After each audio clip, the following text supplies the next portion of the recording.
for joining us. It's still a conversation, and on this segment we will be talking about something that is affecting you and I, even though I'm not traveling, but I'll have to call it you and I. So you know people who are traveling. And because I know people who are traveling, people who can do without traveling. There have been so much talk about rise in travel fares, transportation, both on road and air. And even the Senate has summoned, the Minister of Aviation and other stakeholders about the air fares. But on land, what is going on?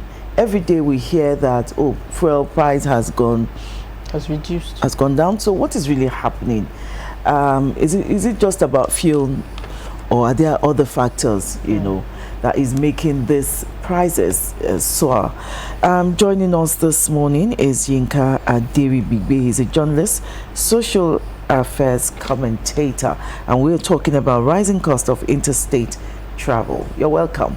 Thank you very much. It's nice being here once again. During my intro, I was talking about what is the cause. We used to think it was fuel,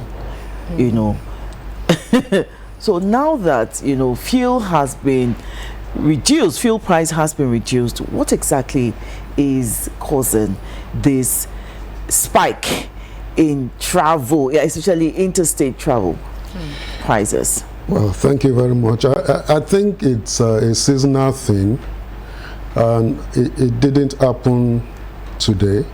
It's always been with us.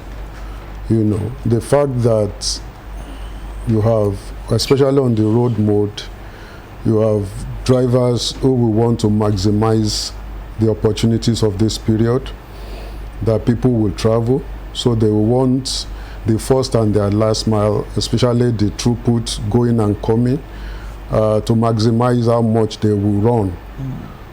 So if they have good vehicles, they want to also explore that and say, well, let's go for what is available, So they mark up. So you find, even before now, that a Lagos to Ibadan, for instance, that normally, before now, used to be about 1,000 naira thereabouts.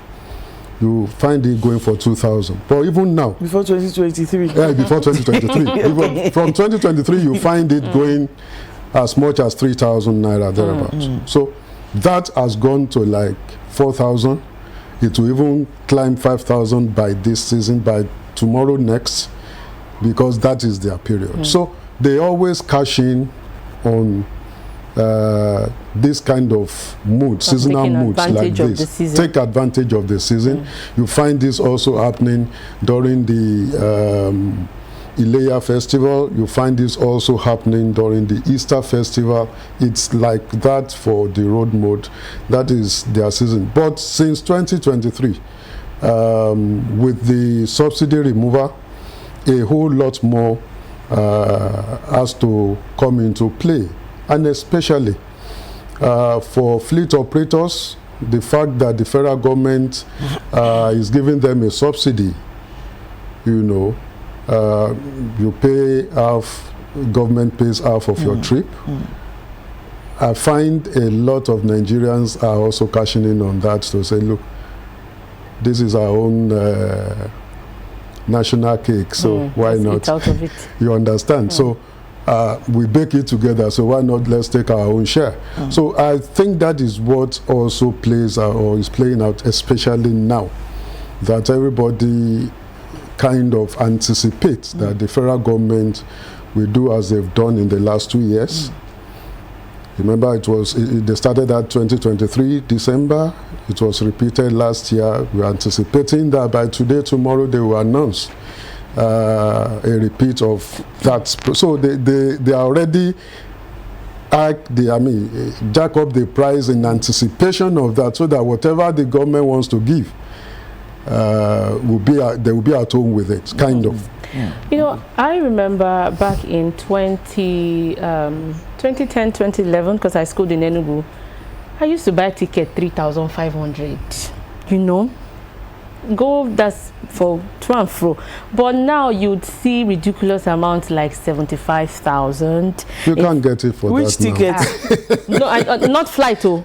Road, all right, Okay, road. okay, Oh, but It's tickets too I now. was like, No, not flight, Okay. road, oh, by okay, road. Oh. by road, okay. Yeah, and now because I know someone who traveled to Port Harcourt last Monday, so I asked her. She said she got the ticket to go to Port Harcourt for 45,000, and she's returning today. And she said she got the ticket for 65,000 this morning. And then going through some news reports, I see amounts like 80,000, 75, just between 60 to 80,000. And with this increased amount, you still find people trooping into these transportation stations to travel, and they say money no day. What say you about this? The money is not there. But you see, these are a trip you've been looking forward to for months. Especially our friends like you who schooled in the East, who are born there, who will want to go back to meet with their kindreds there. It's a must, they must go, you know. So, but that would have chopped a significant part of the disposable income that will aid the economy back home. Because whatever they buy back home, anything, it is aiding that economy. But by the time transportation has taken that, it has reduced from their disposable income. And so that's just the thing. You know, we hurt ourselves the way we do things, thinking that, okay, it's my own share, let me just maximize. And I think that is what is responsible largely. Because if you talk of fuel, which is a significant percentage of the overhead that they actually face on a daily basis. As of today, at least we have seen that the major producer now has cut down to a little above 700 naira, you know. So that should impact, Exactly. you know. But they want to find out is crazy, which is even making the FCCPC to now step in to say they will look into this matter and even go out to penalize any fleet operator that they find culpable. Yes, there may be cost of, you know, spare parts and other things, but it's just abnormal. But again, I think it's just in Nigeria in all of us. You know, again, sorry, Adibode. You know, again, traveling by road, you have checkpoints here and there. Do you think this has also resulted to the increase in the fare prices? The checkpoints have always been there with us. It is not. It is not now. So it couldn't have been responsible for this crazy You know, they thing. settle at the checkpoints. It has always I been don't there. think we should Even get when I was- there. even when I was- Even when I was in uni. the public space here. Even when I was in uni, I schooled in Ekiti, and you know, these checkpoints have always been there. They've always been there. It's always been there. I don't think it's You know, settlement it's will a increase factor. the percentage of settlement. I want to go back to the FCCP that you mentioned earlier. They have, you know, tried to call these fleet operators to order to, you know, watch how they're pricing the transport fares. Exactly. But isn't there a body that regulates this price increase, you know, for these fleet operators? Is it okay for some fleet operators to just wake up in the morning and say, okay, this is what we're charging, even if it is not during the festive seasons? Is it just okay to, or are there no regulators, you know, to wade in or let them know, or those are the ones that control them? Sadly, we don't have any regulator. And it's only in the road mode in Nigeria that there's no regulator for the road mode. Here, you have a number of regulators that ensure that things are not, even on the waterways, you have NEWA, you have Shippers Council, Yes. you have the MPA. The road, you want to talk of NURTW? Or you want to talk of Ritian? There is no government regulator. That is the sad reality, you know. And that is why the unions have turned to what we have today. They are just suckers. You get? They just milk the people.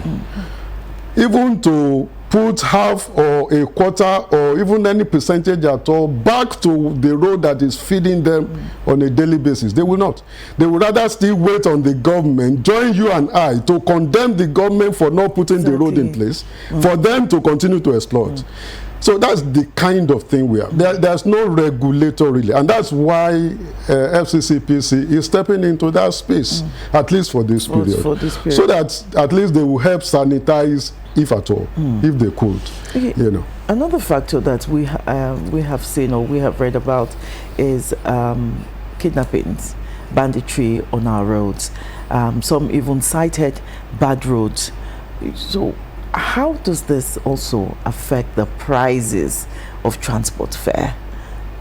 Well, the news at the back end out there is that many of these, especially fleet operators, have a way of settling on the road. The operatives that mount checkpoints now, but the boys on the road. I can't place my hand on it, and I don't think any Nigerians have tried to even investigative journalists have not tried to wait to see. But there are those kind of news out there that they know the brands, and they know, those brands know who to meet. You get, to settle on the way. And that is why they could safely go by night on those roads, you know. So the news is there that they do. So it could be part of why they. I'm not, you know, conceding, but it could be one of the reasons why they feel that they should also take it back. After all, like I said earlier, it is a free cake for everybody. Is this also a factor for the increased rate in flight tickets now, because people are trying to be careful about their safety and say, oh, I can't go by road, let me travel by air? And maybe there's been more demand. You know, the demand has always been there for the aviation sector. Yes, insecurity was a huge part.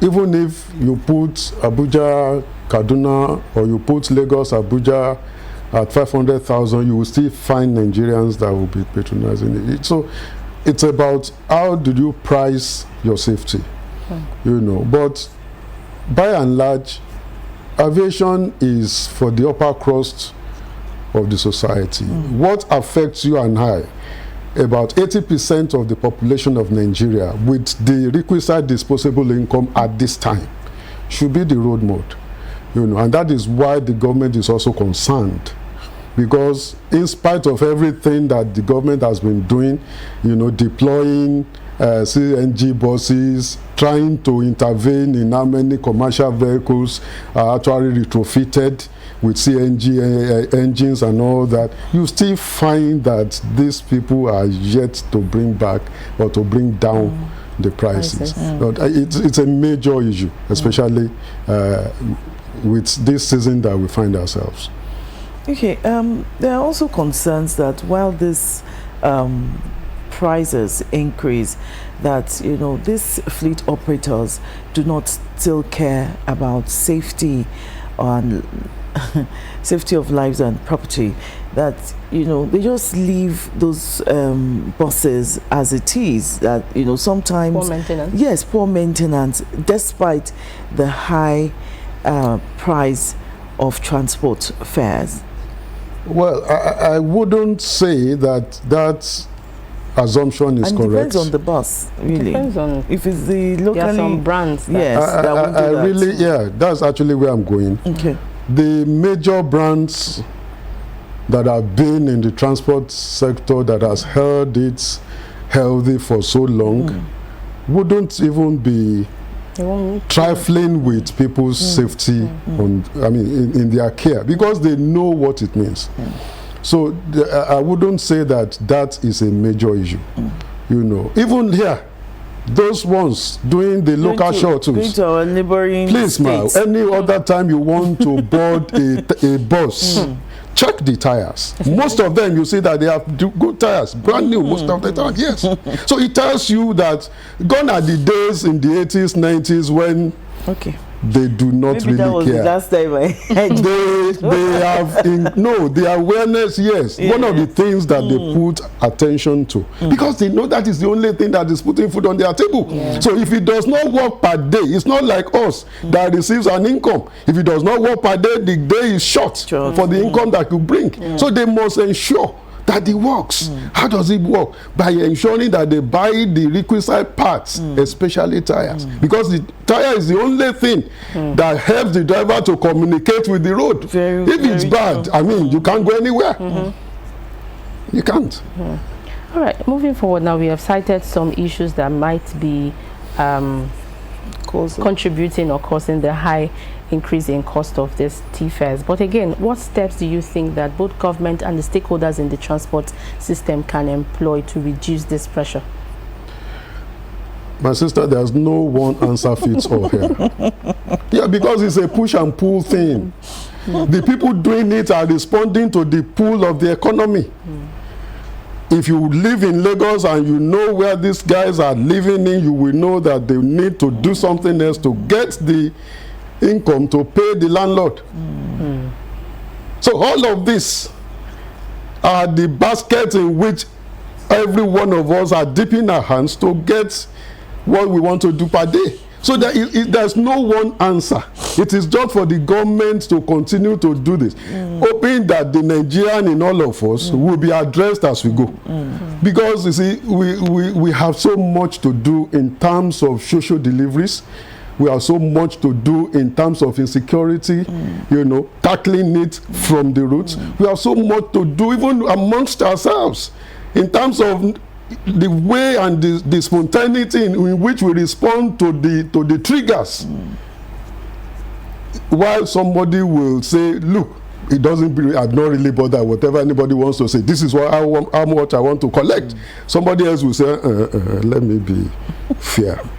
So the way we respond to things are different. Again, it's also about where are we standing on the social ladder. The person who is a bit considerate, is he a landlord or a tenant? If he's a tenant, what are the considerations he's putting in place? You know, so those are the things. So there's no one answer fits.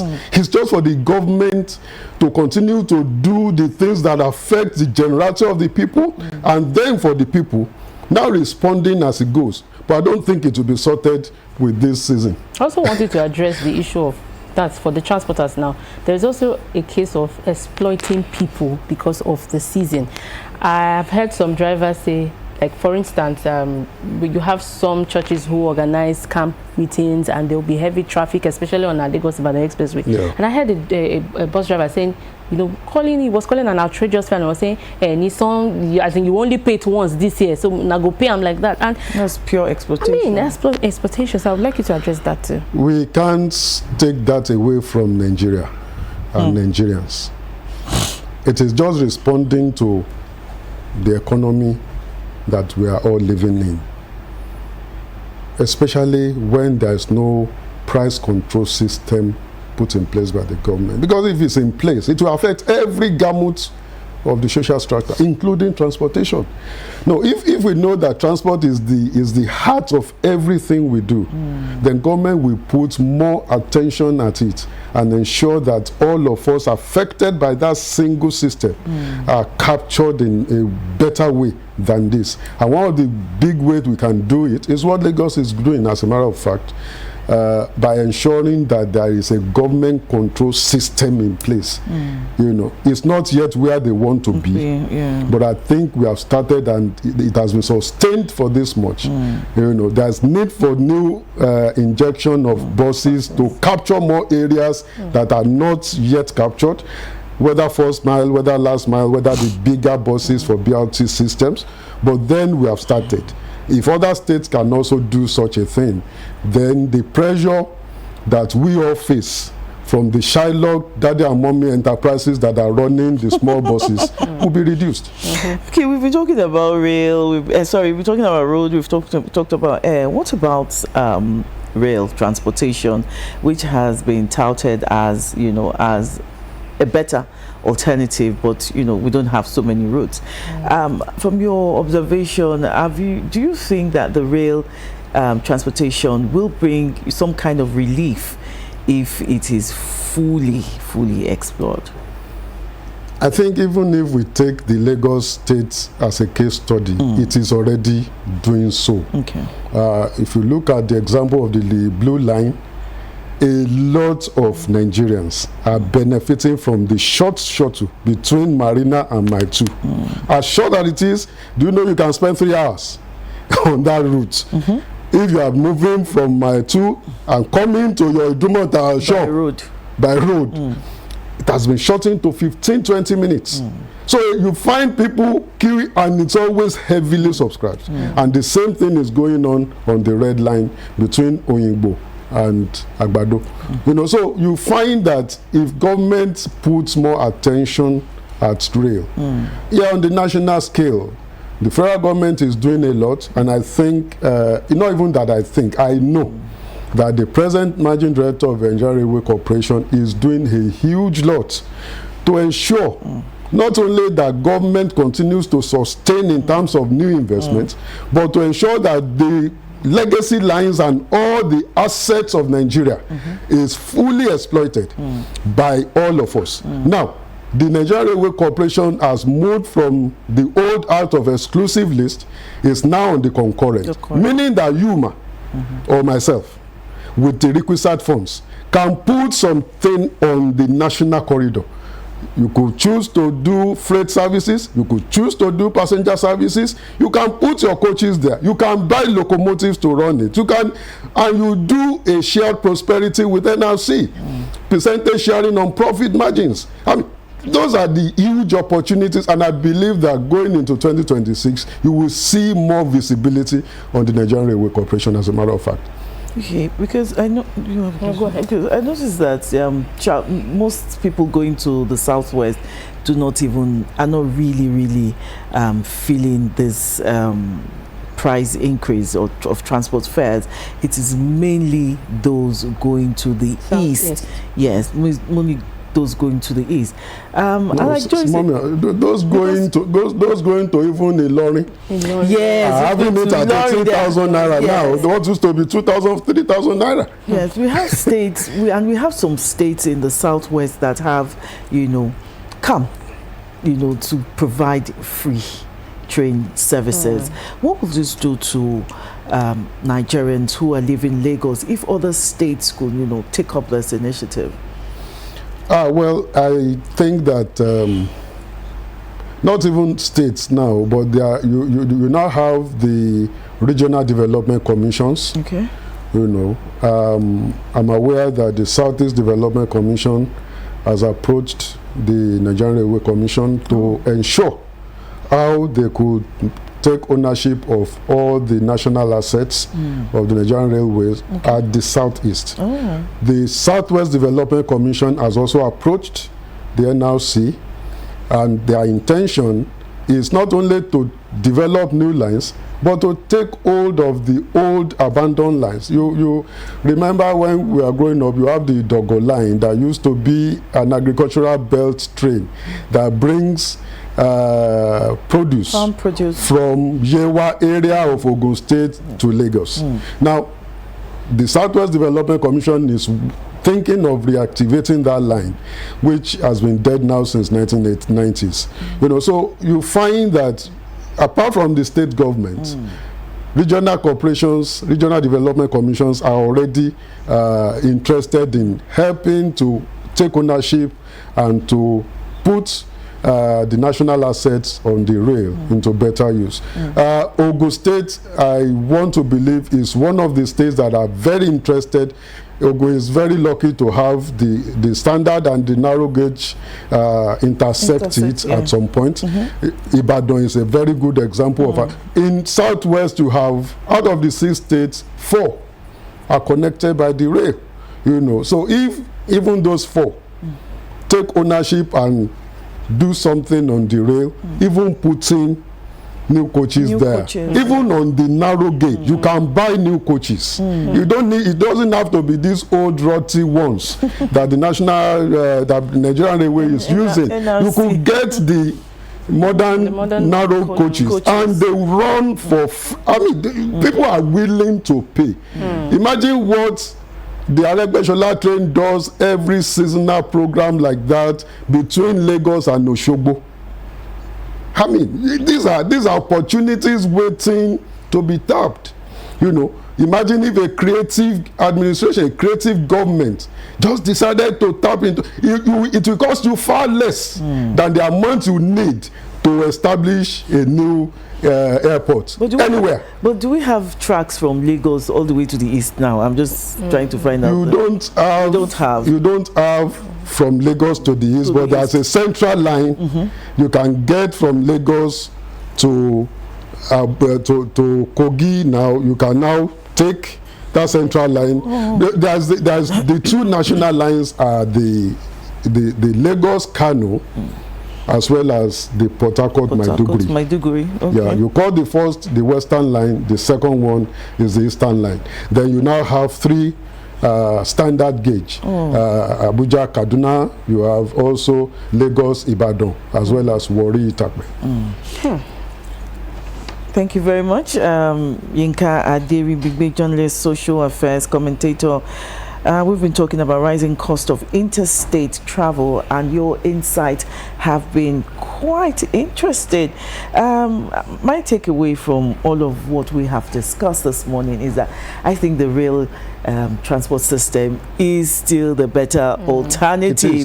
It is a better alternative, and we pray that, or we hope that one day our government and us, because he said we too can contribute to that, without any hindrance, that one day we will have tracks all the way from Lagos, because everybody seems to be moving out of Lagos. We will have tracks moving out from Lagos all the way to the east. That is the area that receives most attention during this season, and this will tell the road transport operators, the fleet operators, something.